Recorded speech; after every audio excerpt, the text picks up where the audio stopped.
आदरणीय अध्यक्ष जी, इस सत्र के प्रारंभ में ही मैं जब मीडिया के साथियों से बात कर रहा था तब मैंने सभी माननीय सांसदों को अपील करते हुए एक बात का उल्लेख किया था। मैंने कहा था कि ये सत्र भारत के विजयोत्सव का सत्र है।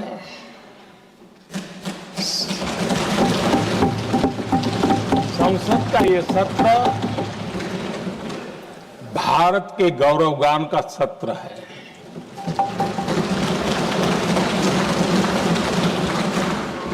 आदरणीय अध्यक्ष जी, जब मैं विजयोत्सव की बात कर रहा हूं तब मैं कहना चाहूंगा कि ये विजयोत्सव आतंकी हेडक्वार्टर्स को मिट्टी में मिलाने का है।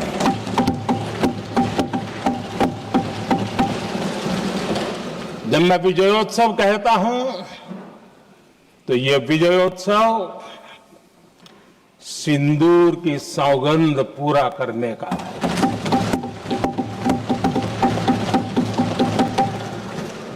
मैं जब ये विजयोत्सव कहता हूं तो ये भारत की सेना के शौर्य और सामर्थ्य का विजय गाथा कह रहा है। जब मैं विजयोत्सव कह रहा हूं तो 140 करोड़ भारतीयों की एकता, इच्छा शक्ति, उसके एक अप्रतिम जीत का विजयोत्सव की बात करता हूं। आदरणीय अध्यक्ष जी, मैं इसी विजय भाव से इस सदन में भारत का पक्ष रखने के लिए खड़ा हुआ।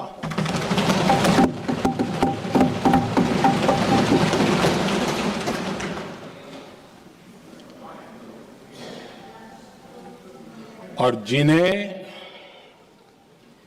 भारत का पक्ष नहीं दिखता है उन्हें मैं आईना दिखाने के लिए खड़ा हुआ।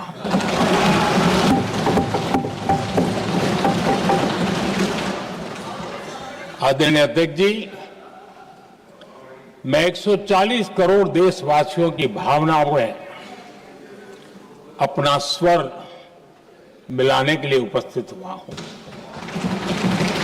ये 140 करोड़ देशवासियों की भावना की जो गूंज है, जिस सदन में सुनाई दी है, मैं उसे अपना एक स्वर मिलाने खड़ा हुआ। आदरणीय अध्यक्ष जी, ऑपरेशन सिंदूर के दरमियान जिस प्रकार से देश के लोगों ने मेरा साथ दिया, मुझे आशीर्वाद दिए, देश की जनता मुझ पर कर्ज है। मैं देशवासियों का आभार व्यक्त करता हूं। मैं देशवासियों का अभिनंदन करता हूं। आदरणीय अध्यक्ष जी, 22 अप्रैल को पहलगाम में जिस प्रकार की क्रूर घटना घटी,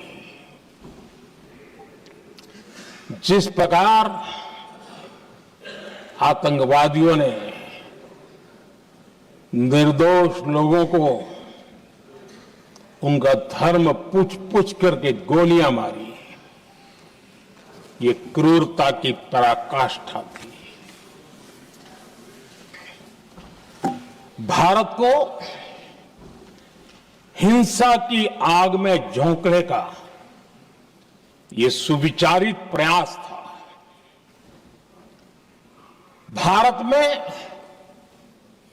दंगे फैलाने की ये साजिश थी।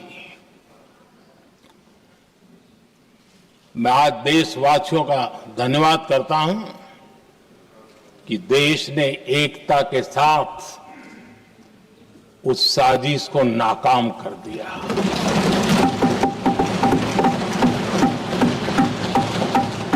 आदरणीय अध्यक्ष जी, 22 अप्रैल के बाद मैंने एक सार्वजनिक रूप से और विश्व को समझ में आए इसलिए कुछ अंग्रेजी में भी वाक्यों का प्रयोग किया था और मैंने कहा था कि हमारा संकल्प है, हम आतंकियों को मिट्टी में मिला देंगे।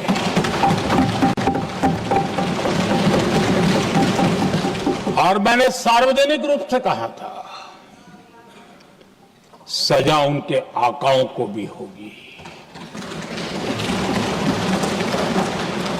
और कल्पना से भी बड़ी सजा मिलेगी।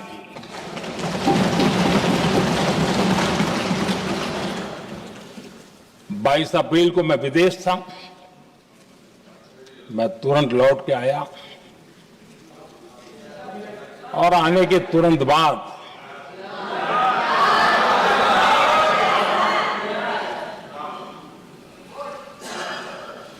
मैंने एक बैठक बुलाई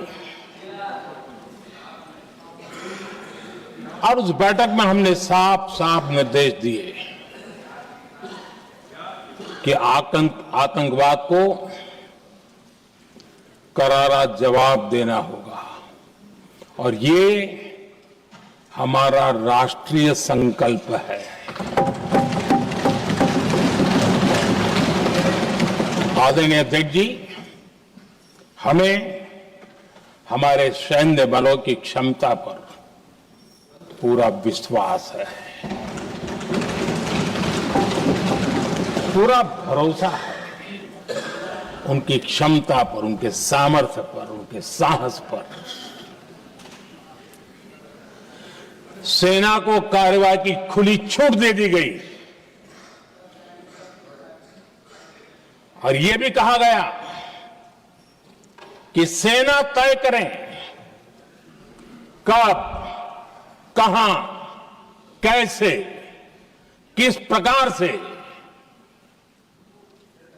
ये सारी बातें उस मीटिंग में साफ साफ कह दी गई और कुछ बातें उसमें से मीडिया में शायद रिपोर्ट भी हुई है।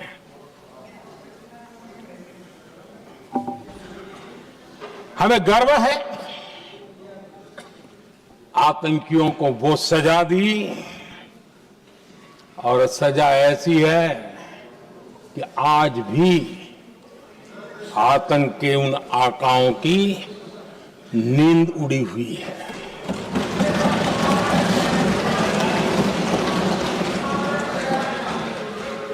आदरणीय अध्यक्ष जी, मैं हमारी सेना की सफलता के उससे जुड़े भारत के उस पक्ष को सदन के माध्यम से देशवासियों के सामने रखना चाहता हूं। पहला पक्ष, पहलगाम हमले के बाद से ही पाकिस्तानी सेना को अंदाजा लग चुका था कि भारत कोई बड़ी कार्रवाई करेगा। उनके तरफ से न्यूक्लियर की धमकियों के भी बयान आना शुरू हो चुके थे। भारत ने 6 मई रात और 7 मई सुबह जैसा तय किया था वैसी कार्रवाई की और पाकिस्तान कुछ नहीं कर पाया। 22 मिनट में 22 अप्रैल का बदला निर्धारित लक्ष्य के साथ हमारी सेना ने ले लिया। दूसरा पक्ष, आदरणीय अध्यक्ष जी, पाकिस्तान के साथ हमारी लड़ाई तो कई बार हुई है, लेकिन ये पहली ऐसी भारत की रणनीति बनी कि जिसमें पहले जहां कभी नहीं गए थे वहां हम पहुंचे, पाकिस्तान के कोने कोने में आतंकी अड्डों को धुआं धुआं कर दिया गया।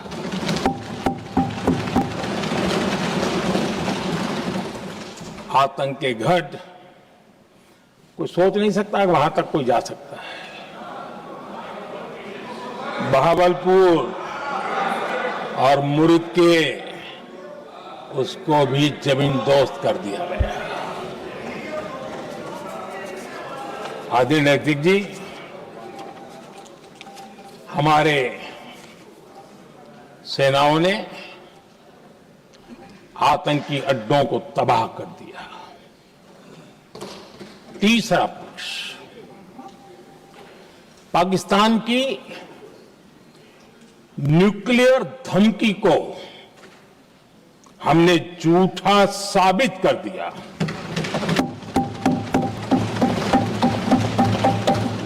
भारत ने सिद्ध कर दिया कि न्यूक्लियर ब्लैकमेलिंग अब नहीं चलेगा और न ही ये न्यूक्लियर ब्लैकमेलिंग के सामने भारत झुकेगा। आदरणीय अध्यक्ष जी, चौथा पक्ष, भारत ने दिखाई अपनी तकनीकी क्षमता। पाकिस्तान के सीने पर सटीक प्रहार किया। पाकिस्तान के एयरबेस एसेट्स को भारी नुकसान हुआ और आज तक उनके कई एयरबेस आईसीयू में पड़े हैं। आज टेक्नोलॉजी आधारित युद्ध का युग है। ऑपरेशन सिंदूर इस महारत में भी सफल सिद्ध हुआ है।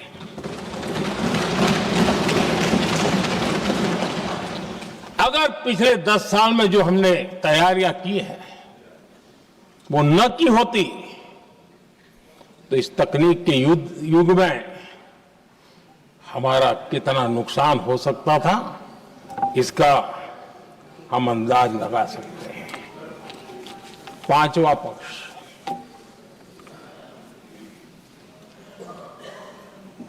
ऑपरेशन सिंदूर के दरमियान पहली बार हुआ जब आत्मनिर्भर भारत की ताकत को दुनिया ने पहचाना। Made in India drone, made in India missile ने पाकिस्तान के हथियारों की पोल खोल करके रख दी।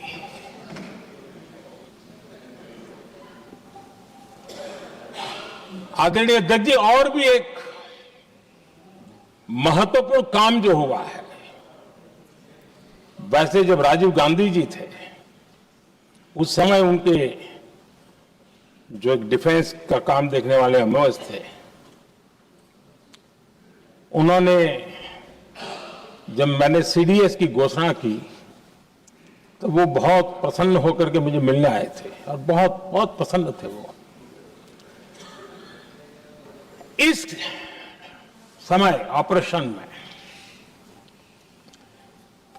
नेवी, आर्मी, एयरफोर्स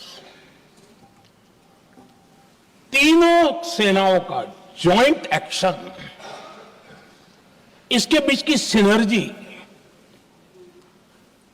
इसने पाकिस्तान के छक्के छुड़ा दिए।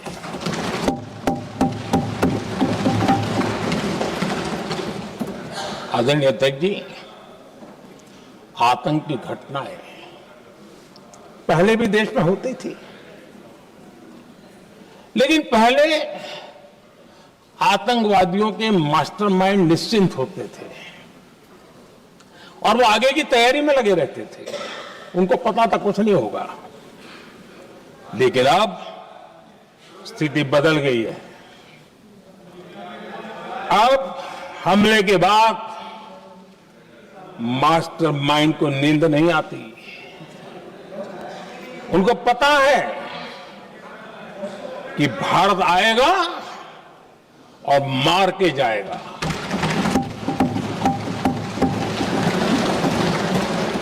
ये न्यू नॉर्मल भारत ने सेट कर दिया है।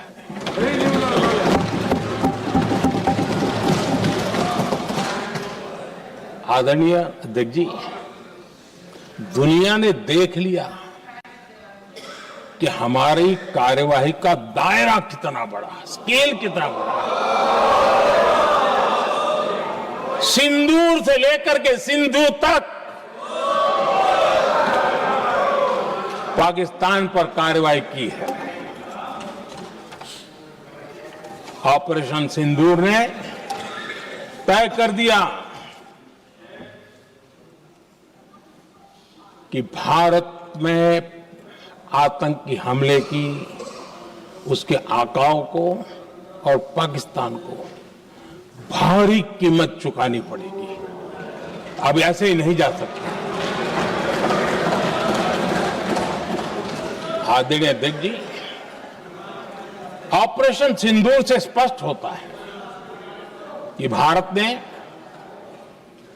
3 सूत्र तय किए हैं।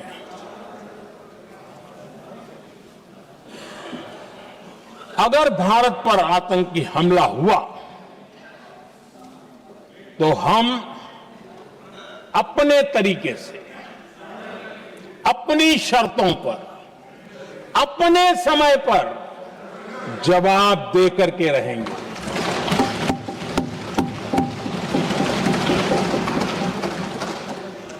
दूसरा,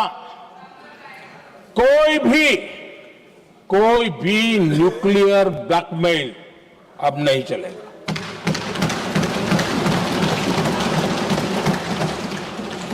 और तीसरा, हम आतंक की सरपरस्त सरकार और आतंक के आकाओं, उनको अलग अलग नहीं देखेंगे। आदरणीय अध्यक्ष जी,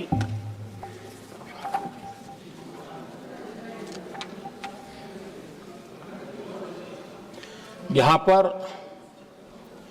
विदेश नीति को लेकर के भी काफी बातें कही गई हैं।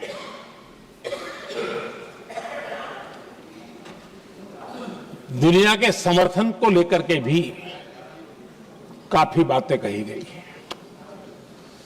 मैं आज सदन में कुछ बातें पूरी स्पष्टता से कह रहा हूं। दुनिया में किसी भी देश ने भारत को अपनी सुरक्षा में कार्रवाई करने से रोका नहीं है।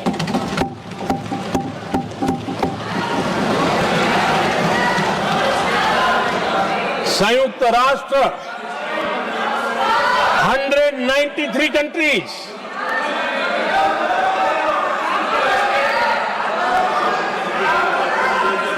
सिर्फ 3 देश 193 कंट्री में सिर्फ 3 देश ऑपरेशन सिंदूर के दौरान पाकिस्तान के समर्थन में बयान दिया था। Only 3 countries. क्वाड हो, ब्रिक्स हो, फ्रांस, रूस, जर्मनी, कोई भी देश का नाम ले लीजिए, तमाम देश दुनिया भर से भारत को समर्थन मिला है।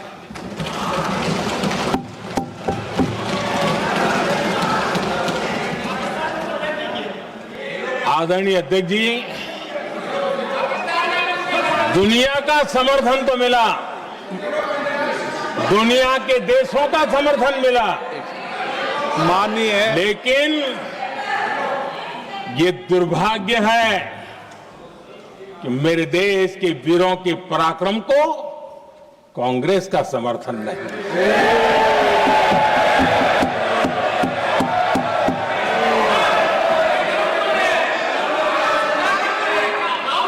22 अप्रैल के आतंकी हमले के बाद 3-4 दिन में ही ये उछल रहे थे और कहना शुरू कर दिया, कहां गई 56 इंच की छाती, कहां खो गया मोदी, मोदी तो फेल हो गया। क्या मजा ले रहे थे, उनको लगता है वाह बाजी मार ली। उनको पहलगाम के निर्दोष लोगों की हत्या में भी वो अपनी राजनीति तराशते थे।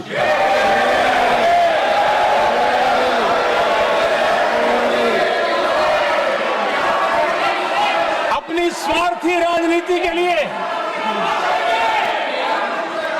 मुझ पर निशाना साध रहे थे, लेकिन उनकी ये बयानबाजी, इनका छिछोरापन देश के सुरक्षा बलों का मनोबल गिरा रहा था। माननीय प्रतिपक्ष के नेता, एक मिनट, प्रतिपक्ष के नेता आपकी बात अपने ध्यान से सुनिए। आप बेटे कांग्रेस के और नेताओं को जैसे ये उचित नहीं है आपके लिए। न भारत के सामर्थ्य पर भरोसा है और न ही भारत की सेनाओं पर,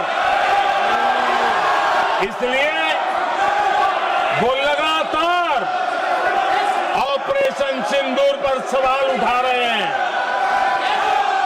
ऐसा करके आप लोग मीडिया में हेडलाइंस तो ले सकते हैं, लेकिन देशवासियों के दिलों में जगह नहीं बना सकते।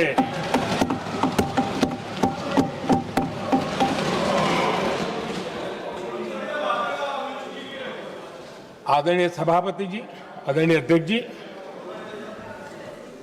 10 मई को भारत ने ऑपरेशन सिंदूर के तहत हो रहे एक्शन को रोकने की घोषणा की। इसको लेकर यहां भांति भांति की बातें कही गई। ये वही प्रोपेगेंडा है जो सीमा पार से फैलाया गया है। कुछ लोग सेना द्वारा दिए गए तथ्यों की जगह पाकिस्तान के झूठ प्रचार को आगे बढ़ाने में जुटे हुए हैं। जबकि भारत का रुख हमेशा स्पष्ट रहा है। आदरणीय अध्यक्ष जी, कुछ चीजें मैं जरा स्मरण भी कराना चाहता हूं। जब सर्जिकल स्ट्राइक हुआ, उस समय हमने लक्ष्य तय किया था, हमारे जवानों को तैयार करके, कि हम उनके इलाके में जाकर के आतंकियों के जो लॉन्चिंग पैड है उनको नष्ट करेंगे। और सर्जिकल स्ट्राइक, एक रात के उस ऑपरेशन में हमारे लोग सूर्योदय होते होते काम पूरा करके वापस आए। लक्ष्य निर्धारित था कि ये करना है। जब बालाकोट एयर स्ट्राइक किया तो हमारा लक्ष्य तय था कि आतंकियों के जो ट्रेनिंग सेंटर्स है, इस बार हम उसको तबाह करेंगे, और हमने वो भी करके दिखाया। ऑपरेशन सिंदूर के समय हमारा लक्ष्य तय था और हमारा लक्ष्य था कि आतंक के जो एपी सेंटर है और पहलगाम के आतंकियों को जहां से पुरजोश योजना बनी, ट्रेनिंग मिली, व्यवस्था मिली, उस पर हमला करेंगे। हमने उनके नाभि पर हमला कर दिया।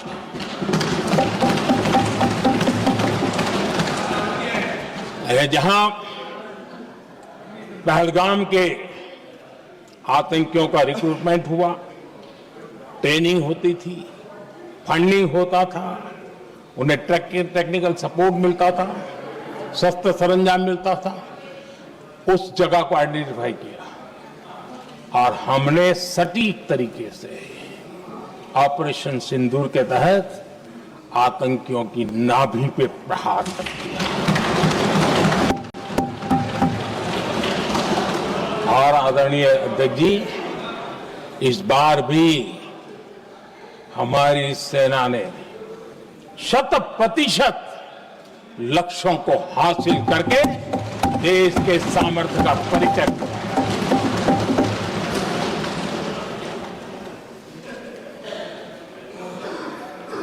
कुछ लोग जानबूझ करके कुछ चीजें भूलने में इंटरेस्टेड होते हैं। देश भूलता नहीं है, देश को याद है।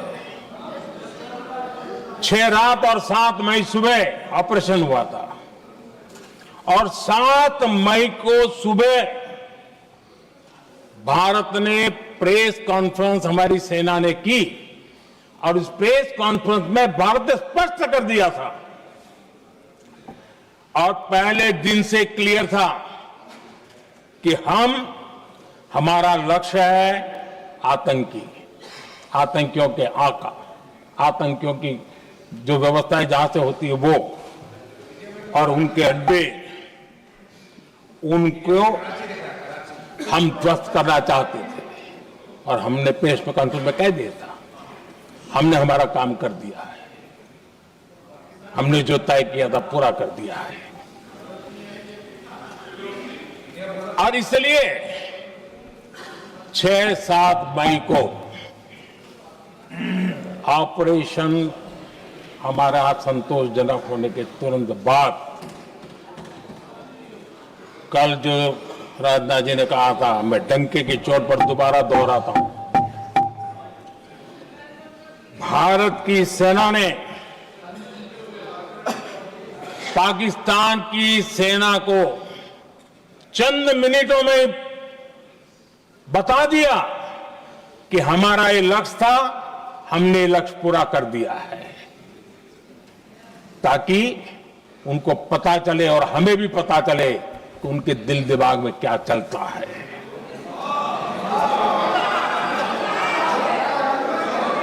हमने अपना लक्ष्य 100% हासिल कर लिया था और पाकिस्तान में समझदारी होती तो आतंकियों के साथ खुलेआम खड़े रहने की गलती न करता। उसने निर्लज्ज होकर के आतंकवादियों के साथ खड़े रहने का फैसला किया। हम पूरी तरह तैयार थे, हम भी मौके की तलाश में थे, लेकिन हमने दुनिया को बताया था कि हमारा लक्ष्य आतंकवाद है, आतंकवादी आता है, आतंकवादी ठिकाने हैं, वो हमने पूरा कर दिया। लेकिन जब पाकिस्तान ने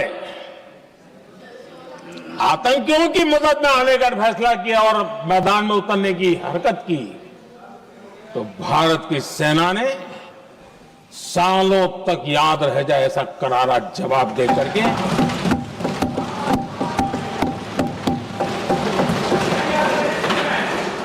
नौ मई की मध्य रात्रि और 10 मई की एक प्रकार से सुबह हमारी मिसाइलें उन्होंने पाकिस्तान के हर कोने में प्रचंड प्रहार किया, जिसकी पाकिस्तान ने कभी कल्पना नहीं की थी, और पाकिस्तान को घुटनों पर आने के लिए मजबूर कर दिया।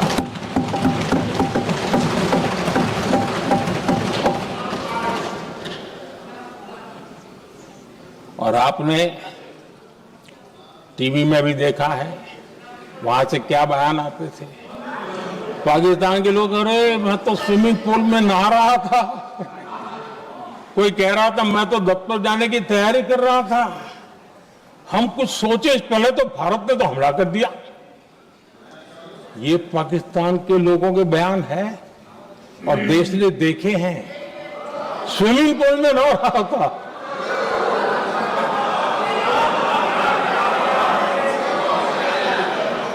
और जब इतना कड़ा प्रहार हुआ, पाकिस्तान ने कभी सोचा तक नहीं था, तब जाकर के पाकिस्तान ने फोन करके डीजीएमओ के सामने फोन करके गुहार लगाई, बस करो, बहुत मारा, अब ज्यादा मार झेलने की ताकत नहीं है, प्लीज हमला रोक दो। ये पाकिस्तान के डीजीएमओ का फोन था। और भारत ने तो पहले दिन ही कह दिया था, 7 तारीख सुबह की प्रेस देख लीजिए, कि हमने हमारा लक्ष्य पूरा कर दिया है, अगर आप कुछ करोगे तो महंगा पड़ेगा। और आप धीरे ऐसे कैसे चलता है? प्लीज,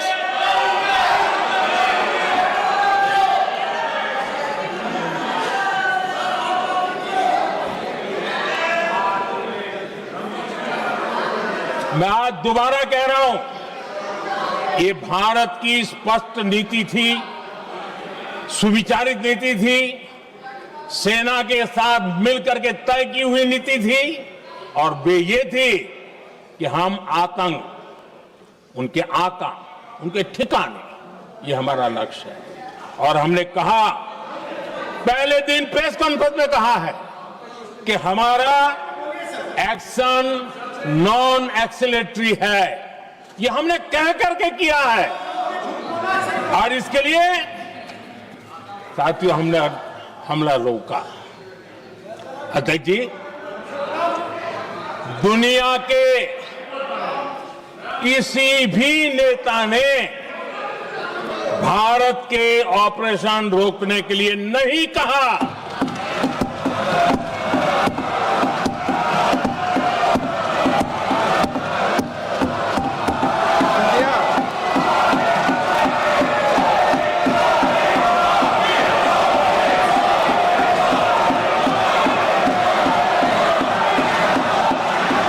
उसी दौरान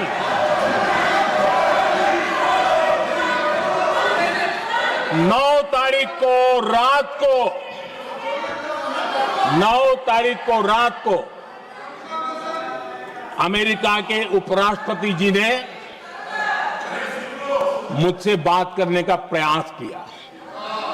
वो घंटे भर कोशिश कर रहे थे, लेकिन मेरी सेना के साथ मीटिंग चल रही थी, तो मैंने उनका फोन उठा नहीं पाया। बाद में मैंने उनको कॉल बैक किया। मैंने कहा कि आपका फोन था, 3-4 बार आपका फोन आ गया, क्या है?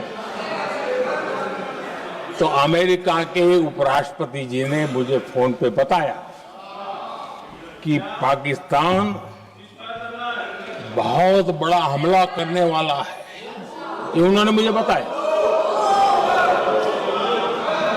मेरा जो जवाब था, जिनको समझ नहीं आता है उनको तो नहीं आएगा,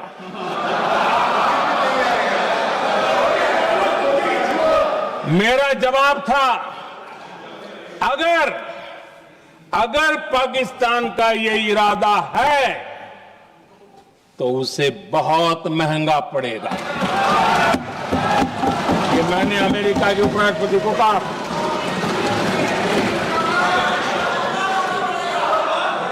अगर पाकिस्तान हमला करेगा तो हम बड़ा हमला कर करके जवाब देंगे। ये मेरा जवाब था। और आगे मेरा एक वाक्य था, मैंने कहा था हम गोली का जवाब गोले से देंगे। ये 9 तारीख रात की बात है और 9 रात में और 10 सुबह हमने पाकिस्तान को सैन्य शक्ति को तहस नहस कर दिया था। और यही हमारा जवाब था, यही हमारा जज्बा था। और आज पाकिस्तान भी भली भांति जान गया है कि भारत का हर जवाब पहले से ज्यादा तगड़ा होता है।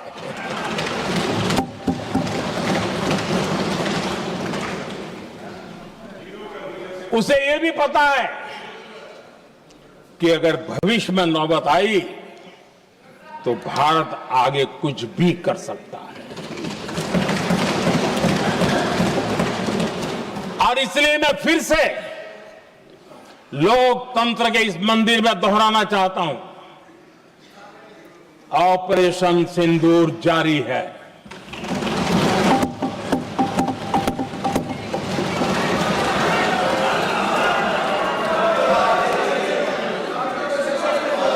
पाकिस्तान ने दुस्साहस की अगर कल्पना की तो उसे करारा जवाब दिया जाएगा।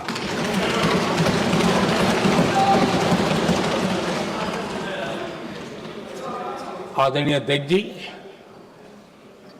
आज का भारत आत्मविश्वास से भरा हुआ है। आज का भारत आत्मनिर्भरता के मंत्र को लेकर के पूरी शक्ति के साथ तेज गति से आगे बढ़ रहा है। देश देख रहा है भारत आत्मनिर्भर बनता जा रहा है। लेकिन देश ये भी देख रहा है कि एक तरफ तो भारत आत्मनिर्भरता की ओर तेज गति से आगे बढ़ रहा है, लेकिन कांग्रेस मुद्दों के लिए पाकिस्तान पर निर्भर होती जा रही है।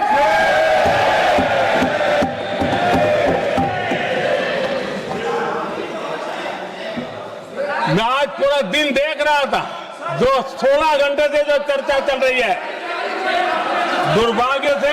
प्लीज बैठिए, सब जवाब दे दिया आपका। आप सुनते नहीं, सबका जवाब दे दिया। प्लीज दुर्भाग्य से सुनिए जवाब। कांग्रेस को पाकिस्तान के मुद्दे इंपोर्ट करने पड़ रहे हैं।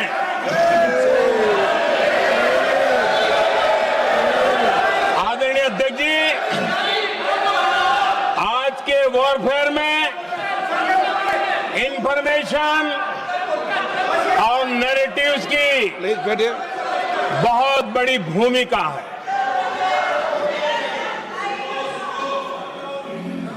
नैरेटिव घड़ करके, एआई का भी भरपूर उपयोग करके सेनाओं के मनोबल को कमजोर करने के खेल भी खेले जाते हैं।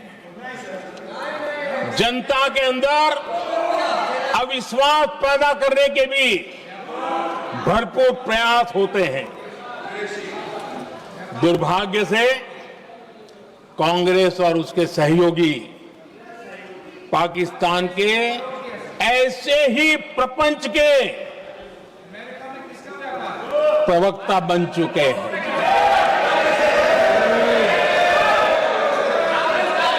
आदरणीय अध्यक्ष जी, देश की सेना ने, आदरणीय अध्यक्ष जी, ये तरीका है देश आपका? की सेना ने बैठिए बैठिए। देश की भाई, सेना ने सुनते रहे। सर्जिकल स्ट्राइक की। बैठिए।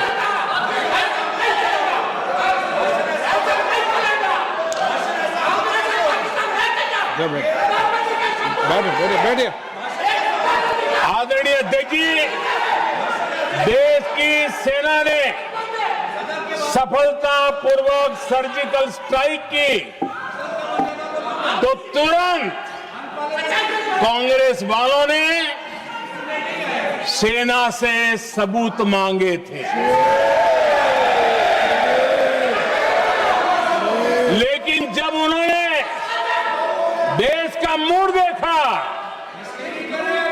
देश का मिजाज देखा, तो सुर उनके बदलने लगे और बदल करके क्या कहने लगे? कांग्रेस के लोगों ने कहा ये सर्जिकल स्ट्राइक क्या बड़ी बात है, ये तो हमने भी की थी। एक ने कहा 3 सर्जिकल स्ट्राइक की थी, दूसरे ने कहा 6 सर्जिकल स्ट्राइक की थी, तीसरे ने कहा 15 सर्जिकल स्ट्राइक की थी। जितना बड़ा नेता उतना बड़ा आंकड़ा चल रहा था।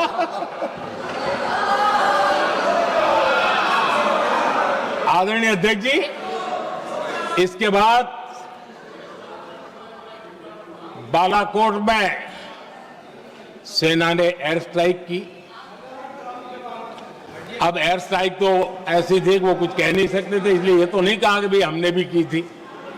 उसमें तो उन्होंने समझदारी दिखाई, लेकिन फोटो मांगने लगे। एयर स्ट्राइक हुई तो फोटो दिखाओ, क्या कहां गिरा, क्या तोड़ा, कितना तोड़ा, कितने मरे, बस यही पूछते रहे। पाकिस्तान भी यही पूछता था, ये भी यही पूछते थे।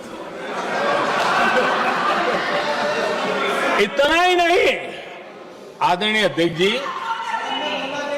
जब पायलट अभिनंदन पकड़े गए तो पाकिस्तान में तो खुशी का माहौल होना स्वाभाविक था कि उनके हाथ में भारतीय सेना का एक पायलट उनके हाथ लगा था। लेकिन यहां पर भी कुछ लोग थे जो कानों कानों में कह रहे थे अब मोदी फंसा, अब अभिनंदन वहां है, मोदी ला करके दिखा दे, अब देखते हैं मोदी क्या करता है। आज डंके की चोट पर अभिनंदन वापिस आएगा।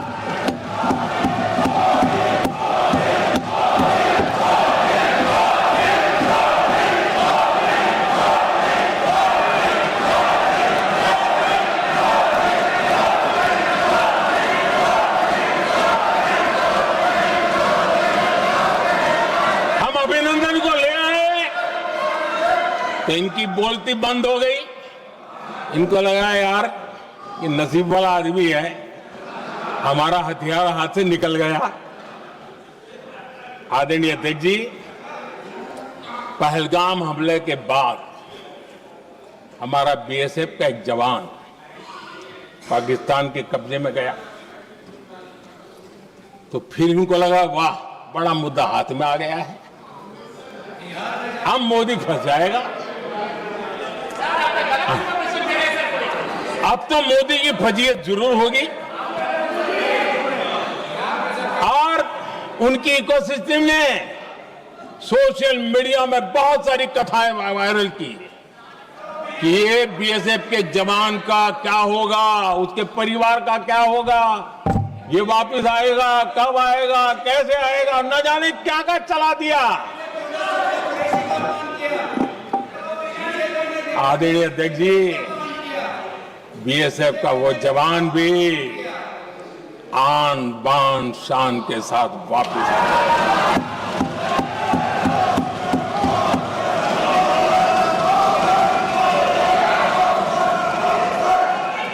आतंकवादी रो रहे हैं, आतंकवादियों के आका रो रहे हैं और उनको रोते देखकर यहां भी कुछ लोग रो रहे हैं।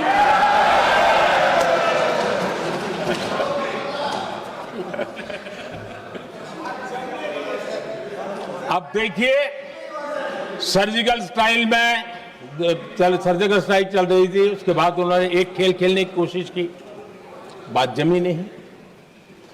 एयर स्ट्राइक हुई तो दूसरा खेल खेलने की कोशिश की, वो भी जमी नहीं। जब ये ऑपरेशन सिंदूर हुआ तो उन्होंने नया पैंतरा शुरू किया। और क्या शुरू किया? रोक क्यों दिया? पहले तो मानने को तैयार नहीं थे कि मुक्त करते, अब कहते रोक क्यों दिया। वाह रे बयान बहादुरों,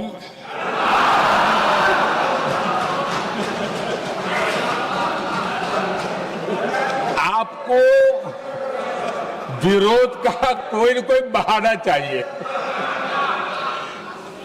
और इसलिए सिर्फ मैं नहीं, पूरा देश आप पर हंस रहा है।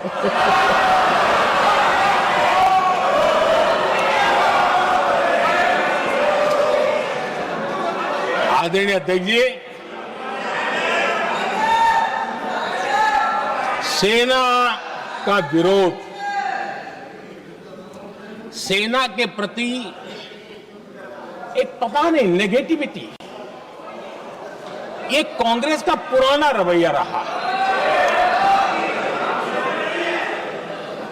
देश ने अभी अभी करगिल विजय दिवस मनाया,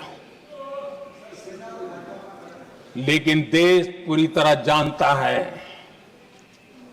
कि उनके कार्यकाल में और आज तक करगिल के विजय को कांग्रेस ने अपनाया नहीं।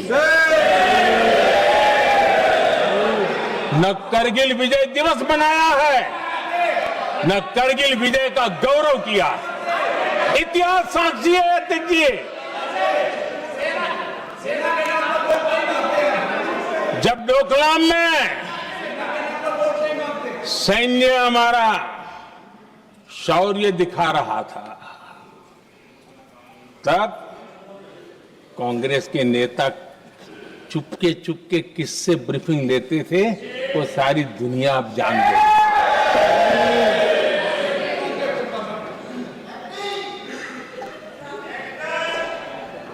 आप निकाल दीजिए पाकिस्तान के सारे बयान और यहां हमारा विरोध करने वाले लोगों के बयान, फुल स्टॉप कॉमा के साथ एक है। क्या कहेंगे इसको? और बुरा लगता है सच बोलते हैं तो। पाकिस्तान के साथ सुर में सुर मिला दिया जाता है। आदरणीय अध्यक्ष जी, देश हैरान है, कांग्रेस ने पाकिस्तान को क्लीन चिट दे दी है।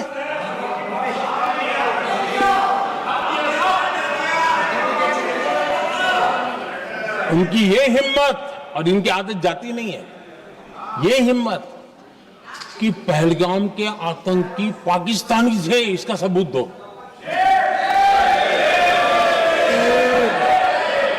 क्या कह रहे हो तुम लोग? तो कौन सा तरीका है? और यही मांग पाकिस्तान कर रहा है जो कांग्रेस कर रही है। और आदरणीय अध्यक्ष जी, आज जब सबूतों की कोई कमी नहीं है, सब कुछ आंखों के सामने दिखता है, तब ये हालत है। अगर ये सबूत ना होते तो क्या करते ये लोग, आप बताइए। आदरणीय अध्यक्ष जी,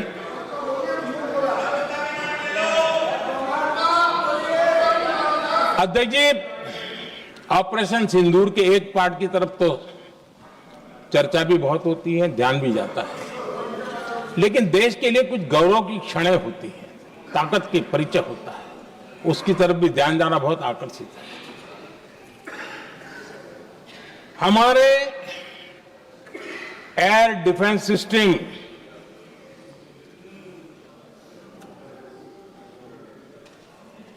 दुनिया में इसकी चर्चा है। हमारे एयर डिफेंस सिस्टम ने पाकिस्तान की मिसाइल और ड्रोन्स उसको तिनके की तरफ बिखेर दिया था।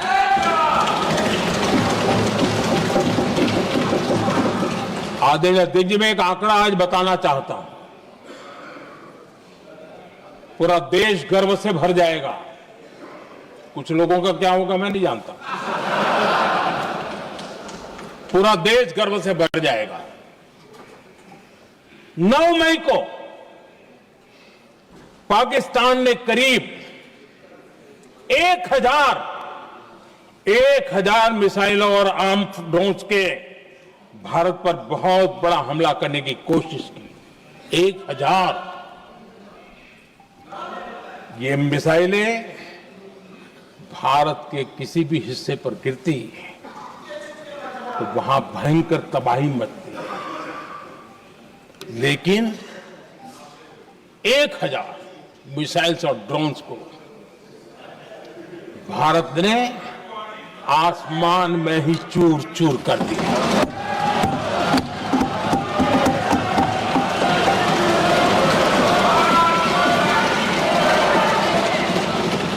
हर देशवासी को इससे गर्व हो रहा। लेकिन जैसे कांग्रेस के लोग इंतजार कर रहे थे, कुछ तो गड़बड़ होगी यार, मोदी मरेगा, कहीं तो फंसेगा।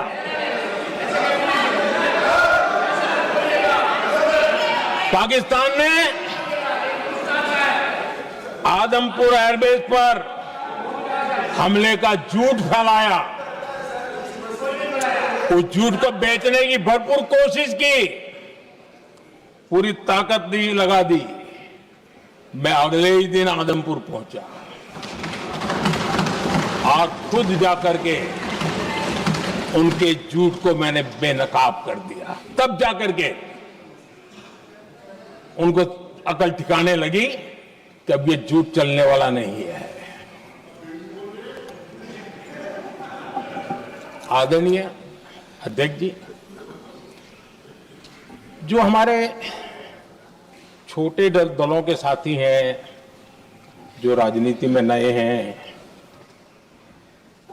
उनको कभी शासन में रहने का अवसर नहीं मिला, उनसे कुछ बातें निकलती मैं समझ सकता हूं। लेकिन कांग्रेस पार्टी ने इस देश में लंबे समय तक राज किया है, उसको शासन की व्यवस्थाओं का पूरा पता है, उन चीजों से वो निकले हुए लोग हैं, उनके लिए शासन व्यवस्था क्या होती इसकी समझ पूरी है, अनुभव है उनके पास। उसके बाद भी विदेश मंत्रालय तुरंत जवाब दे, उसको स्वीकारना नहीं। विदेश मंत्री जवाब दे, इंटरव्यू दे, बार बार बोले, उसको स्वीकारना नहीं। गृह मंत्री बोले, रक्षा मंत्री बोले, किसी पर भरोसा नहीं। जिसने इतने सालों तक राज किया, उनको देश की व्यवस्थाओं पर अगर भरोसा नहीं है, तब शक उठता है कि क्या हालत हो गई है इनकी। आदरणीय अध्यक्ष जी, अब कांग्रेस का भरोसा पाकिस्तान के रिमोट कंट्रोल से बनता है और बदलता है।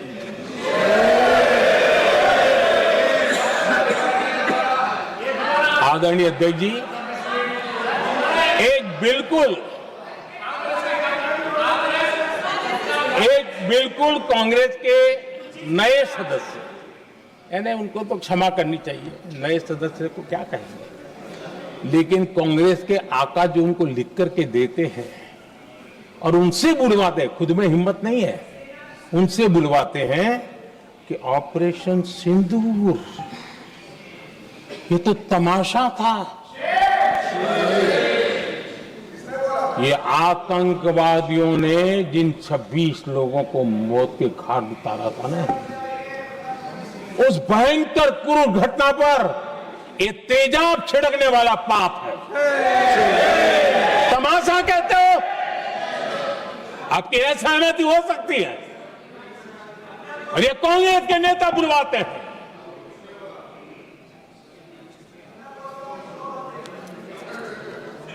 आदरणीय अध्यक्ष जी,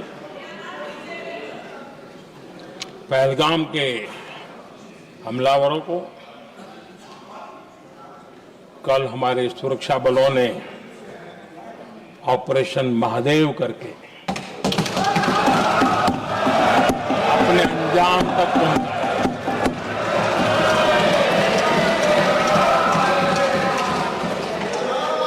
लेकिन मैं हैरान हूं कि यहां ठहाके लगा के पूछा गया कि आखिर ये कल ही क्यों हुआ।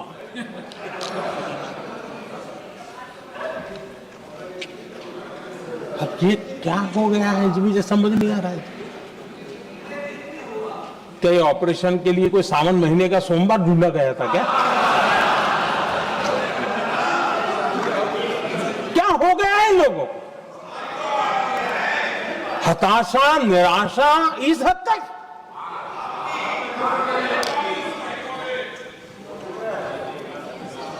और देखिए मजा, पिछले कई सप्ताह से हाँ ऑपरेशन सिंदूर हो गया तो ठीक है, पहलगाम के आतंकियों का क्या हुआ, पहलगाम के आतंकियों का अब हुआ तो कल क्यों हुआ?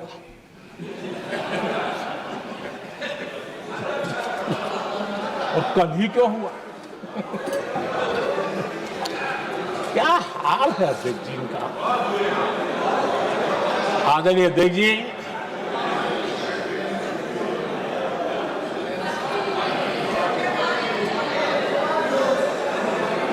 आदरणीय अध्यक्ष जी,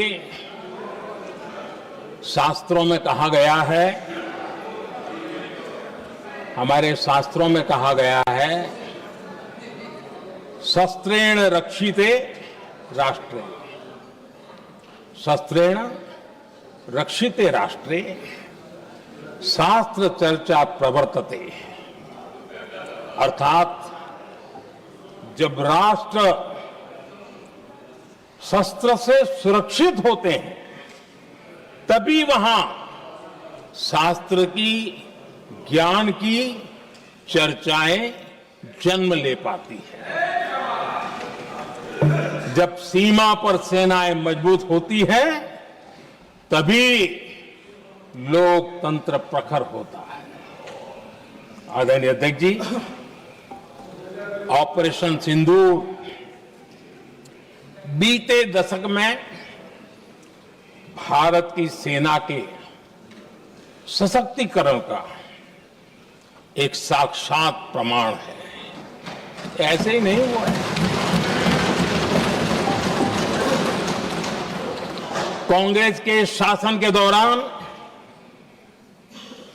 सेनाओं को आत्मनिर्भर बनाने के संबंध में सोचा तक नहीं जाता था। आज भी आत्मनिर्भर शब्द की मजाक उड़ाई जाती है।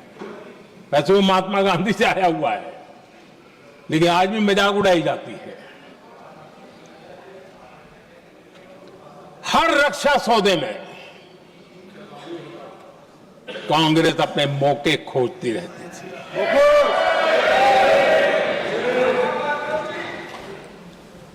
छोटे छोटे हथियारों को लिए विदेशों पर निर्भरता, ये इनका कार्यकाल रहा है।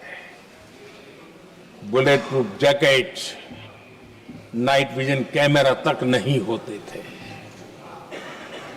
और लंबा लिस्ट है। जीप से शुरू होता है, बफो, हेलीकॉप्टर, हर चीज के साथ घोटाला जुड़ा हुआ है। आदरणीय अध्यक्ष जी, हमारी सेनाओं को आधुनिक हथियारों के लिए दशकों तक इंतजार करना पड़ा। आजादी के पहले, और इतिहास गवाह, एक जमाना था जब डिफेंस मैन्युफैक्चरिंग में भारत का आवाज सुनाई देती थी। जिस समय तलवारों से लड़ा जाता था ना, तब भी तलवारें भारत की श्रेष्ठ मानी जाती थी। हम डिफेंस के इक्विपमेंट में आगे थे। लेकिन आजादी के बाद जो एक मजबूत डिफेंस इक्विपमेंट मैन्युफैक्चरिंग का हमारा दायरा था, जो हमारा पूरा इकोसिस्टम था, उसको सोच समझ करके तबाह कर दिया गया, उसको दुर्बल किया गया।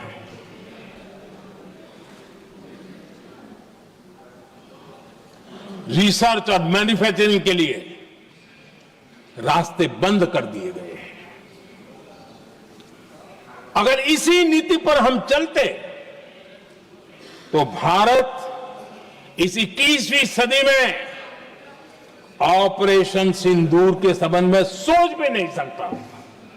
यह हालत करके रखा हुआ था उन्होंने। भारत को सोचना पड़ता कि अगर कोई एक्शन लेना है तो शस्त्र कहां से मिलेंगे, साधन कहां से मिलेगा, बारूद कहां से मिलेगा, समय पर मिलेगा या नहीं मिलेगा, बीच बचाव में रुकता नहीं जाएगा, ये टेंशन पालना पड़ता है।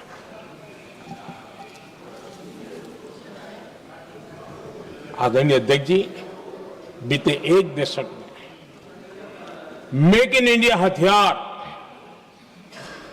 सेना को मिले, उन्होंने इस ऑपरेशन में बहुत निर्णायक भूमिका निभाई।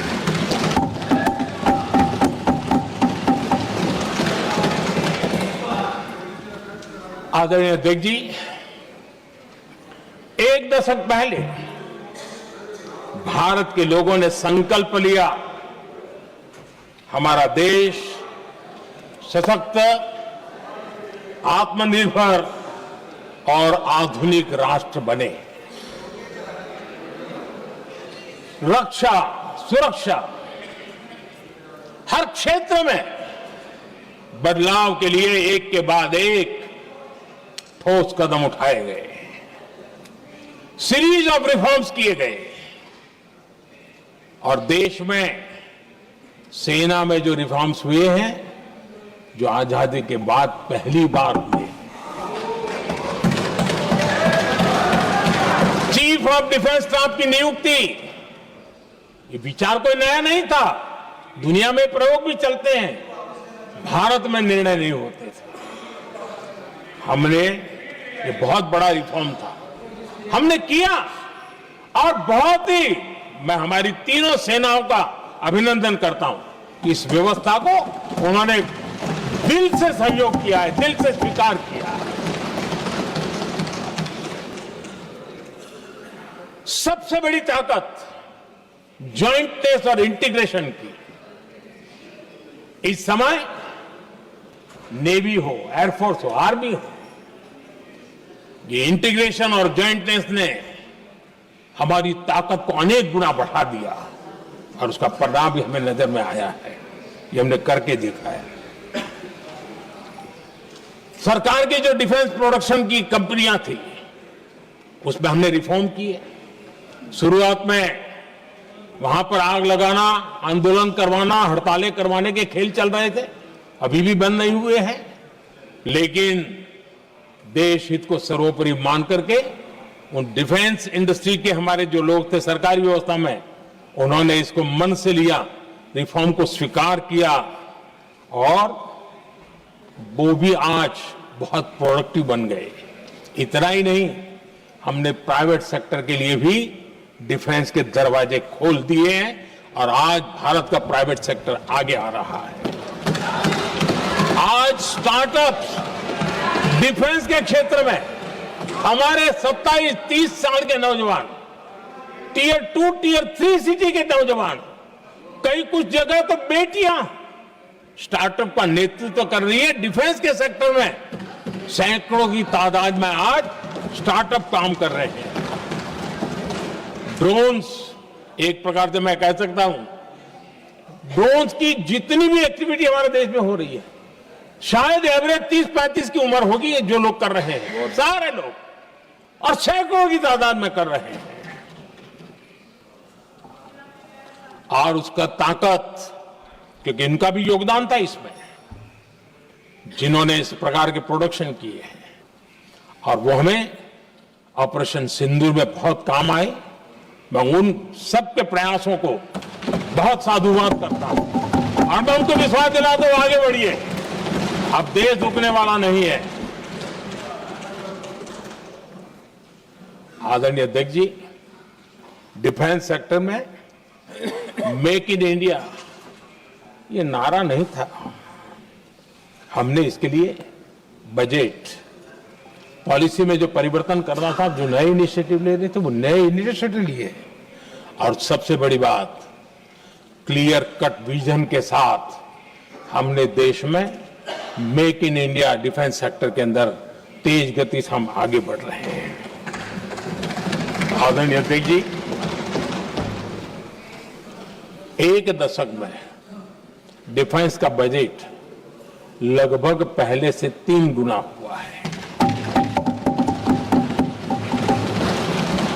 डिफेंस प्रोडक्शन में करीब करीब 250% वृद्धि हुई है, 250% वृद्धि हुई है। 11 वर्षों में डिफेंस एक्सपोर्ट 30 गुना से भी ज्यादा बढ़ा है, 30 गुना से ज्यादा। डिफेंस एक्सपोर्ट आज दुनिया के करीब 100 देशों तक हम पहुंचे। और आदरणीय अध्यक्ष जी, कुछ चीजें ऐसी होती हैं जो इतिहास में बहुत बड़ा प्रभाव छोड़ती है। ऑपरेशन सिंदूर ने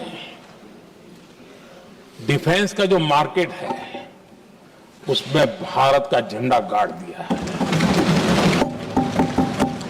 भारत के हथियारों की डिमांड आज बढ़ती चली जा रही है, मांग बढ़ रही है।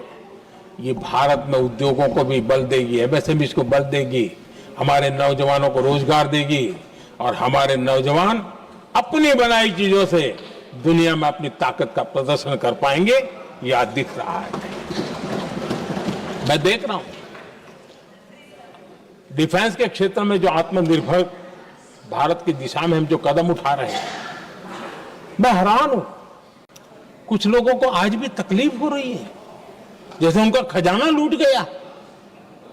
ये कौन सी मानसिकता है? देश को ऐसे लोगों को पहचानना होगा। आदरणीय अध्यक्ष जी, मैं स्पष्ट करना चाहता हूं,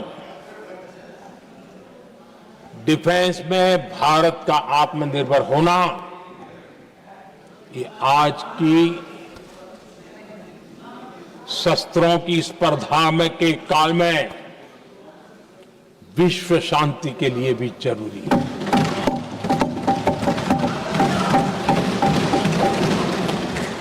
मैं पहले भी कह चुका हूं, भारत युद्ध का नहीं, बुद्ध का देश है। हम समृद्धि, शांति चाहते हैं, लेकिन हम ये कभी न भूले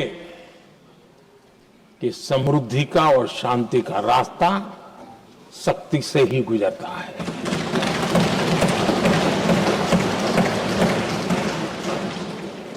आदरणीय अध्यक्ष जी, हमारा भारत छत्रपति शिवाजी महाराज, महाराजा रणजीत सिंह, राजेंद्र चोला, महाराणा प्रताप, लसित बोरफुकन और महाराजा सुहेलदेव का देश है।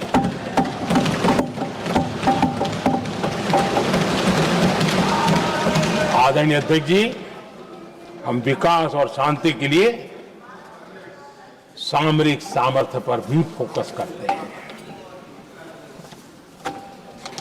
आदरणीय अध्यक्ष जी, कांग्रेस के पास नेशनल सिक्योरिटी का विजन पहले था और आज तो सवाल ही नहीं उठता है।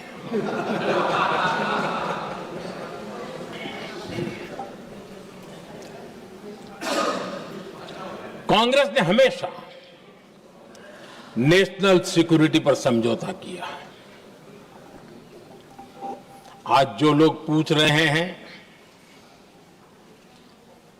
पीओके को वापस क्यों नहीं लिया, वैसे ये सवाल मुझे ही पूछ सकते हैं और किसको पूछ सकते हैं।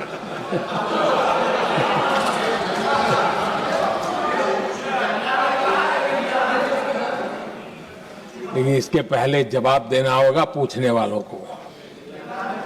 किसकी सरकार ने पीओके पर पाकिस्तान को कब्जा करने का अवसर दिया था। जवाब साफ है, जवाब साफ है।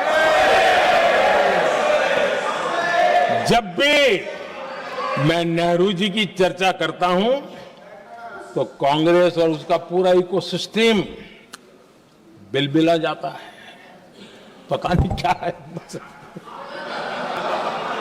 आदरणीय अध्यक्ष जी, हम एक शेर सुना करते थे, मुझे ज्यादा इसका ज्ञान तो नहीं है लेकिन सुनते थे।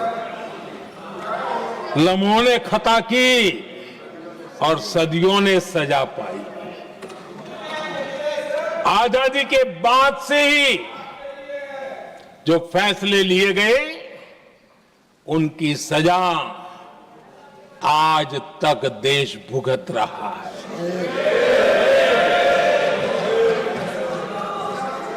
यहां बार बार एक बात का जिक्र हुआ और मैं फिर से करना चाहूंगा। अक्साई चीन की उस पूरे क्षेत्र को बंजर जमीन करार दिया गया, ये कह करके तो बंजर है। देश की 38,000 वर्ग किलोमीटर जमीन हमें खोनी पड़ी।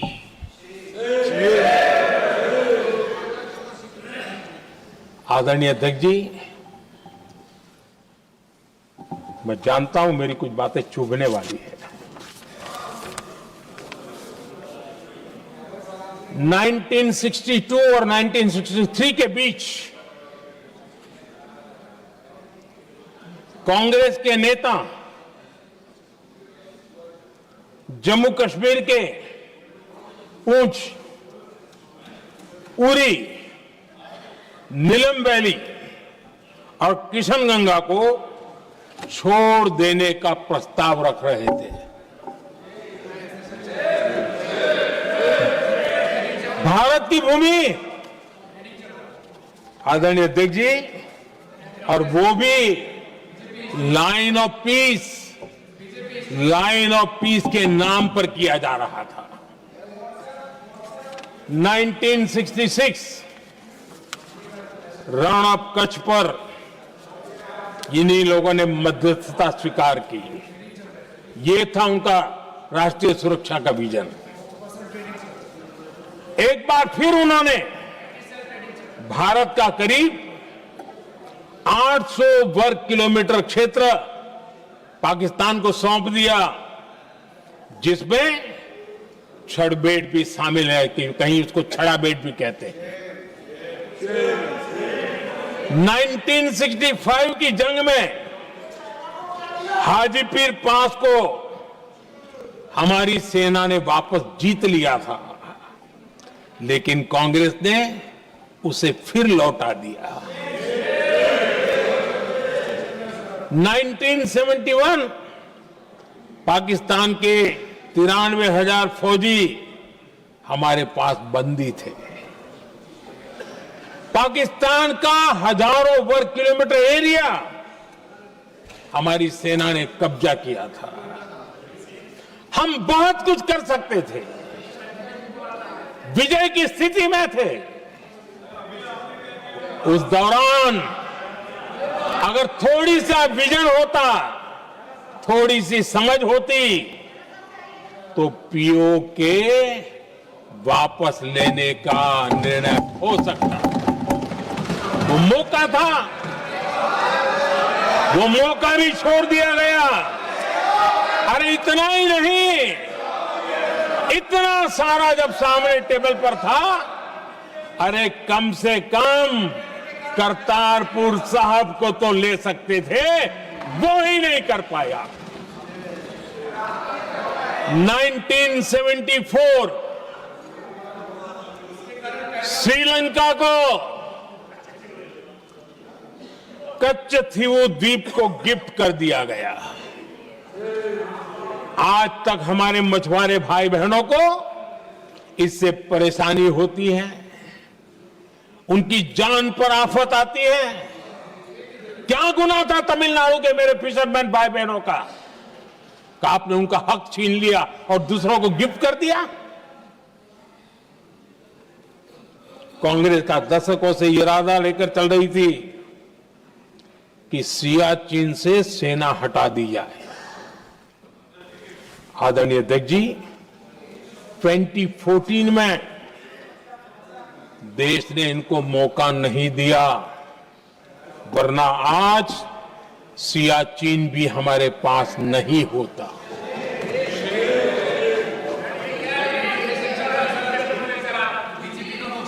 आदरणीय अध्यक्ष जी, आजकल कांग्रेस के जो लोग हमें डिप्लोमेसी का पाठ पढ़ा रहे हैं, मैं उन्हें उनकी डिप्लोमेसी याद दिलाना चाहता हूं ताकि उनको भी कुछ याद रहे, पता चले।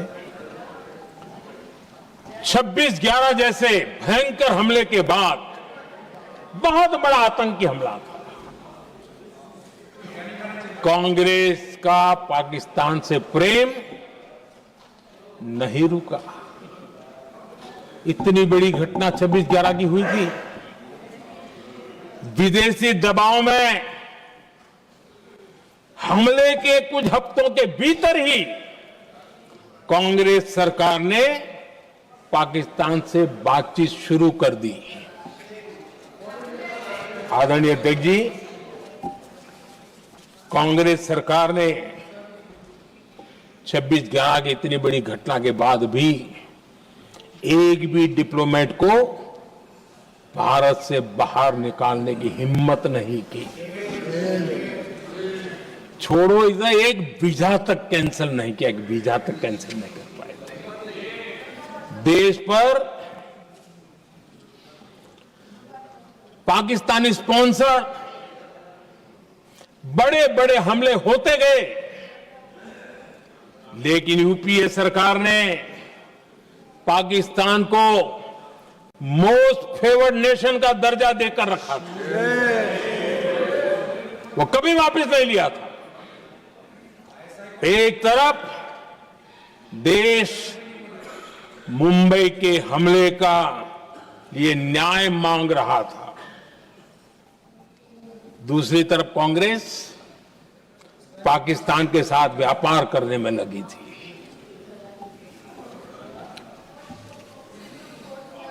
पाकिस्तान वहां से खून की होली खेलने वाले आतंकियों को भेजते रहे और कांग्रेस यहां अमन की आश के मुशायरे किया करती थी। मुशायरे होते थे।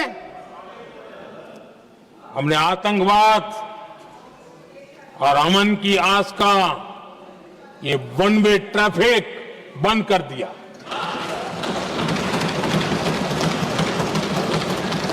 हमने पाकिस्तान का MFN का दर्जा रद्द किया, वीजा बंद किया। हमने अटारी वाघा बॉर्डर को बंद कर दिया। आदरणीय अध्यक्ष जी,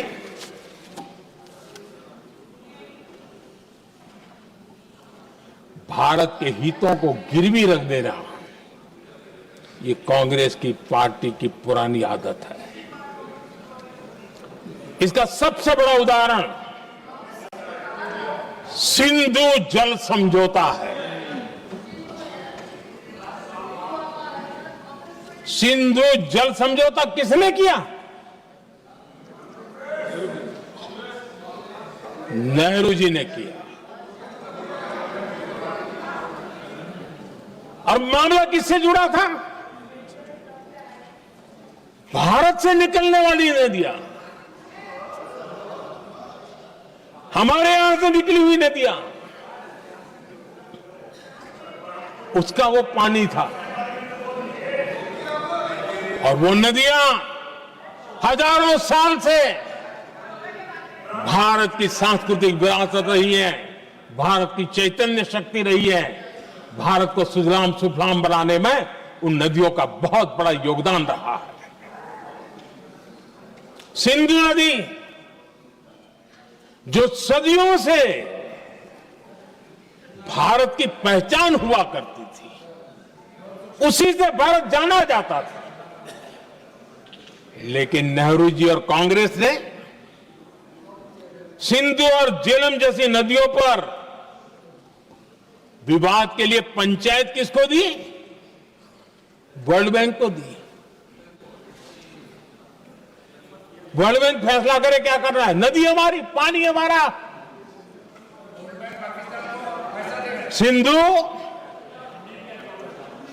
सिंधु जल समझौता सीधा सीधा भारत की अस्मिता और भारत के स्वाभिमान के साथ किया गया बहुत बड़ा धोखा था।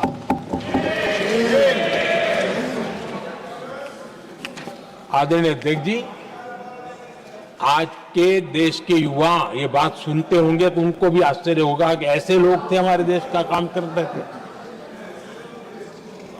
नेहरू जी ने इस ट्रीटी करी और क्या किया? ये जो पानी था, जो नदियां थी, जो भारत से निकल रही थी, उन्होंने 80% पानी पाकिस्तान को देने के लिए वो राजी हो गए। और इतना बड़ा हिंदुस्तान, उसको सिर्फ 20% पानी। कोई मुझे समझाए भाई ये कौन सी बुद्धिमानी थी? कौन सा देश हित था? कौन सी डिप्लोमेसी थी? क्या हालत करके बना के रखा था आप लोगों ने? इतनी बड़ी आबादी वाला हमारा देश, हमारे यहां से निकलती हुई ये नदियां, और सिर्फ 20% पानी, और 80% पानी उन्होंने उसको दिया जो देश खुलेआम भारत को अपना दुश्मन करार कर देता रहा है, दुश्मन कहता रहा। और ये पानी पर किसका हक था? हमारे देश के किसानों का, हमारे देश के नागरिकों का, हमारा पंजाब, हमारा जम्मू कश्मीर, देश के एक बहुत बड़े हिस्से को इन्होंने पानी के संकट में धकेल दिया, इस एक कारण से। और राज्यों के भीतर भी पानी को लेकर के आपस में संघर्ष पैदा हुई है, प्रतिस्पर्धा पैदा हुई, और उनका जिस पर हक था उस पर पाकिस्तान मौज करता रहा। और ये दुनिया में अपनी डिप्लोमेसी के पाठ पढ़ाते रहते हैं। आदरणीय अध्यक्ष जी, अगर ये ट्रीटी न होती तो पश्चिमी नदियों पर कई बड़ी परियोजनाएं बनती। पंजाब, हरियाणा, राजस्थान और दिल्ली, वहां के किसानों को भरपूर पानी मिलता, पीने के पानी की कोई समस्या नहीं रहती। औद्योगिक प्रगति के लिए भारत बिजली बना पाता। इतना ही नहीं, नेहरू जी ने इसके उपरांत करोड़ों रुपए भी दिए ताकि पाकिस्तान नहर बना सके।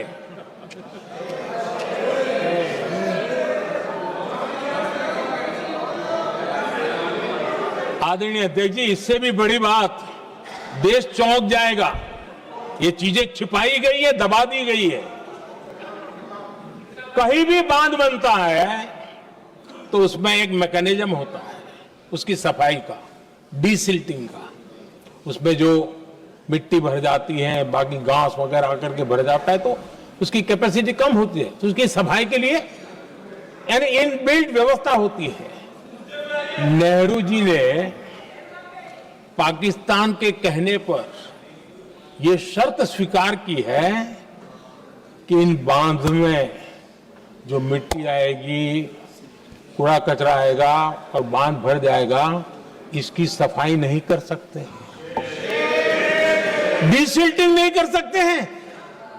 बांध हमारे यहां, पानी हमारा, लेकिन निर्णय पाकिस्तान का कि आप डिसिल्टिंग नहीं कर सकते। इतना ही नहीं, जब इस बार मैं डिटेल में गया तो एक बांध तो ऐसा है कि जहां ये डिसिल्टिंग के लिए जो गेट होता है ना, उसको वेल्डिंग कर दिया गया है ताकि कोई गलती से भी खोल करके वो मिट्टी को निकाल ना दे।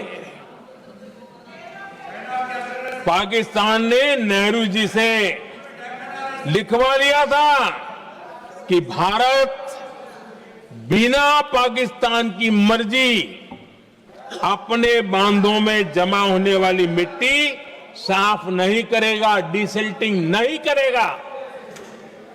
ये समझौता देश के खिलाफ था और बाद में नेहरू जी को भी ये गलती माननी पड़ी। इस समझौते में निरंजन दास गुलाटी करके एक सज्जन उसमें जुड़े हुए थे। उन्होंने एक किताब लिखी है। उस किताब में उन्होंने लिखा है कि फरवरी 1961 में नेहरू ने उनसे कहा था, गुलाटी, मुझे उम्मीद थी कि यह समझौता अन्य समस्याओं के समाधान का रास्ता खोलेगा, लेकिन हम वहीं हैं जहां पहले थे। ये नेहरू जी ने कहा। नेहरू जी केवल तत्कालिक प्रभाव देख पा रहे थे, इसलिए उन्होंने कहा कि हम वहीं के वहीं हैं, लेकिन सच्चाई ये कि इस एग्रीमेंट के कारण देश बहुत पिछड़ गया, देश बहुत पीछे चल गया और देश का बहुत नुकसान हुआ। हमारे किसानों को नुकसान हुआ, हमारी खेती को नुकसान हुआ। और नेहरू जी उस डिप्लोमेसी को जानते थे जिसमें किसान का कोई वजूद ही नहीं था। यह हाल करके रखा था उन्होंने। आदरणीय अध्यक्ष जी, पाकिस्तान आगे दशकों तक भारत के साथ युद्ध और छद्म युद्ध, प्रॉक्सी वॉर करता ही रहा, लेकिन कांग्रेस की सरकारों ने बाद में भी सिंधु जल समझौते की तरफ देखा तक नहीं, नेहरू जी की गलती को सुधारा तक नहीं। आदरणीय अध्यक्ष जी, लेकिन अब भारत ने पुरानी गलती को सुधारा है, ठोस निर्णय लिया है। भारत ने नेहरू जी द्वारा किए गई बहुत बड़ी ब्लंडर, सिंधु जल समझौते को देश हित में, किसानों के हित में एबेंस में रख दिया है। देश का अहित करने वाला ये समझौता अब इस रूप में आगे नहीं चल सकता। भारत ने तय कर दिया है, खून और पानी साथ साथ नहीं बह सकते।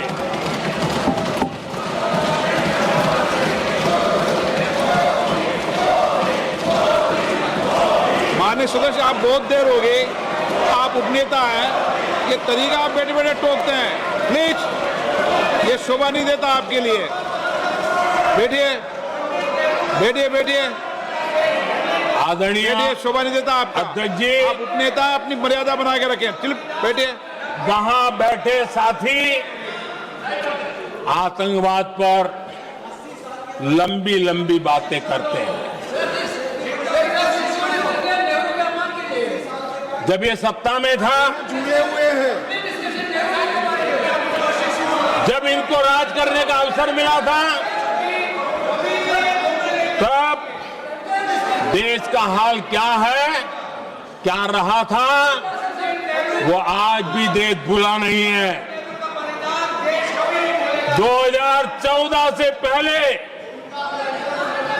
देश में असुरक्षा का जो माहौल था, अगर वो आज याद भी करे ना तो लोग सिहर जाते हैं। आदरणीय अध्यक्ष जी, हम सबको याद है, जो नई पीढ़ी के बच्चे हैं उनको पता नहीं है, हम सबको पता है। हर जगह पर अनाउंसमेंट होता था, रेलवे स्टेशन पर जाओ, बस स्टैंड पर जाओ, एयरपोर्ट पर जाओ, बाजार में जाओ, मंदिर में जाओ, कहीं पर भी जाओ, जहां भी भीड़ होती है, कोई भी लावारी चीज दिखे छूना मत, पुलिस को तुरंत जानकारी देना, वो बम हो सकता है। हम 2014 तक यही सुनते आए थे, ये हालात करके रखा था। देश के कोने कोने में यही हाल था। माहौल ये था कि जैसे कदम कदम पर बम बिछे हैं और खुद को ही नागरिकों ने बचाना है। उन्होंने हाथ ऊपर कर दिए थे, अनाउंस कर दिया। आदरणीय अध्यक्ष जी, कांग्रेस की कमजोर सरकारों के कारण देश को कितनी जानें गंवानी पड़ी, हमें अपनों को खोना पड़ा। आदरणीय अध्यक्ष जी, आतंकवाद पर लगाम लगाई जा सकती थी। हमारी सरकार ने 11 साल में ये करके दिखाया, एक बहुत बड़ा सबूत है। 2004 से 14 के बीच जो आतंकी घटनाएं होती थी, उन घटनाओं में बहुत बड़ी कमी आई है। इसलिए देश भी जानना चाहता है, अगर हमारी सरकार आतंकवाद पर नकेल कस सकती है तो कांग्रेस सरकारों की ऐसी कौन सी मजबूरी थी कि आतंकवाद को फलने फूलने दिया। आदरणीय अध्यक्ष जी, कांग्रेस के राज में आतंकवाद अगर फला फूला है तो उसका एक बड़ा कारण इनकी तुष्टीकरण की राजनीति है, वोट बैंक की राजनीति है। जब दिल्ली में बाटला हाउस एनकाउंटर हुआ, कांग्रेस के एक बड़ी नेता के आंख में आंसू थे, आतंकवादी मारे गए इसके कारण। और वोट पाने के लिए इस बात को हिंदुस्तान के कोने कोने में पहुंचाया गया। आदरणीय अध्यक्ष जी, 2001 में देश की संसद पर हमला हुआ था।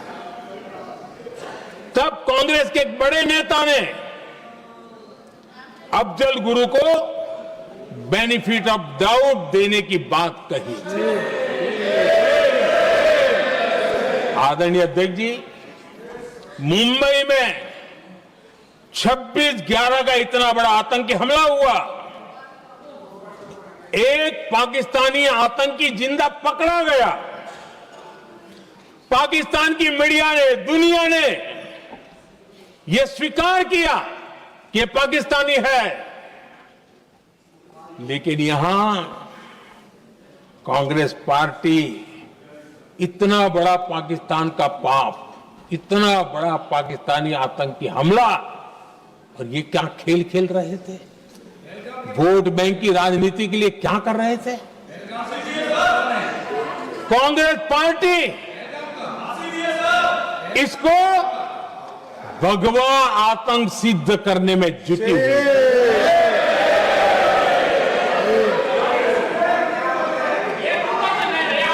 कांग्रेस दुनिया को हिंदू आतंकवाद की छड़ी बेचने में लगी हुई थी। कांग्रेस के एक नेता ने अमेरिका के बड़े राजनयिक को यहां तक कह दिया था जबकि लश्कर-ए तोयबा से भी बड़ा खतरा भारत के हिंदू ग्रुप है। ये कहा गया था तुष्टीकरण के लिए कांग्रेस ने जम्मू कश्मीर में भारत का संविधान, बाबा साहब आंबेडकर का संविधान, उसे जम्मू कश्मीर में पैर नहीं रखने दिए, इन्होंने घुसने नहीं दिया, उसे बाहर रखा। तुष्टीकरण और वोट बैंक की राजनीति के लिए कांग्रेस हमेशा देश की सुरक्षा को बलि चढ़ाती रही। आदरणीय अध्यक्ष जी, तुष्टीकरण के लिए ही कांग्रेस ने आतंकवाद से जुड़े कानूनों को कमजोर किया। गृहमंत्री जी ने आज विस्तार से सदन में कहा है, इसलिए मैं इसको रिपीट करना नहीं चाहता। आदरणीय अध्यक्ष जी, मैंने इस सत्र की शुरुआत में आग्रह किया था, मैंने कहा था कि दल हित में हमारे मत मिले न मिले, दल हित में हमारे मत मिले न मिले, देश हित में हमारे मन जरूर मिलने चाहिए। पहलगाम की विभीषिका ने हमें गहरे घाव दिए हैं, उसने देश को झकझोर दिया है। इसके जवाब में हमने ऑपरेशन सिंदूर किया तो सेनाओं के पराक्रम ने, हमारे आत्मनिर्भर अभियान ने देश में एक सिंदूर स्पिरिट पैदा किया है।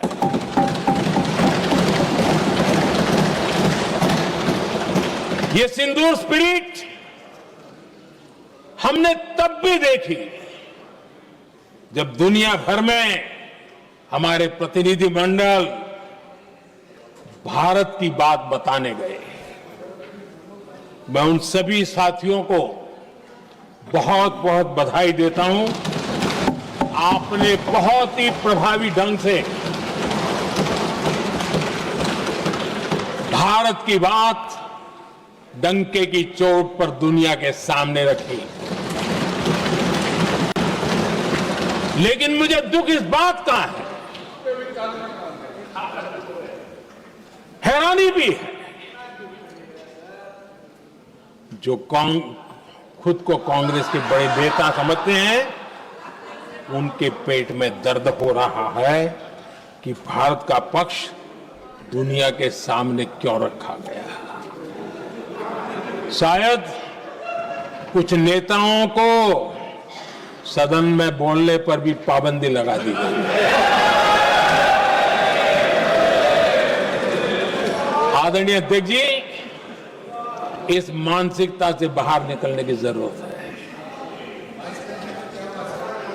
कुछ पंक्तियां मेरे मन में आती हैं, मैं अपने भाव व्यक्त करना चाहता हूं। आदरणीय अध्यक्ष जी, करो चर्चा और इतनी करो, करो चर्चा और इतनी करो कि दुश्मन दहशत से दहल उठे, दुश्मन दहशत से दहल उठे। रहे ध्यान बस इतना ही, रहे ध्यान बस इतना ही, मान सिंदूर और सेना का प्रश्नों में भी अटल रहे। हमला मां भारती पर हुआ अगर, तो प्रचंड प्रहार करना होगा।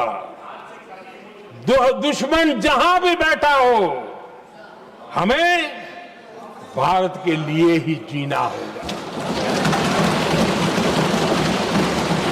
मेरा कांग्रेस के साथियों से आग्रह है कि एक परिवार के दबाव में पाकिस्तान को क्लीन चिट देना बंद कर दें। जो देश की विजय की क्षण है, कांग्रेस उसे देश के उपहास का क्षण न बनाएं। कांग्रेस अपनी गलती सुधारें। मैं आज सदन में फिर स्पष्ट करना चाहता हूं, अब भारत आतंक की नर्सरी में ही आतंकियों को मिट्टी में मिलाएगा।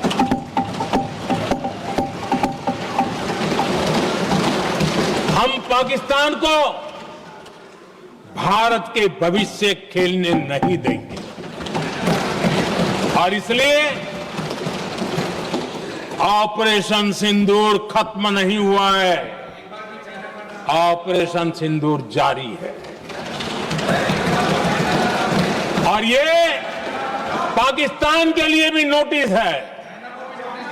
वो जब तक भारत के खिलाफ आतंक का रास्ता रोकेगा नहीं, तब तक भारत एक्शन लेता रहेगा। भारत का भविष्य सुरक्षित और समृद्ध होगा, यही हमारा संकल्प है। इसी भाव के साथ मैं फिर से सभी सदस्यों को सार्थक चर्चा के लिए धन्यवाद देता हूं।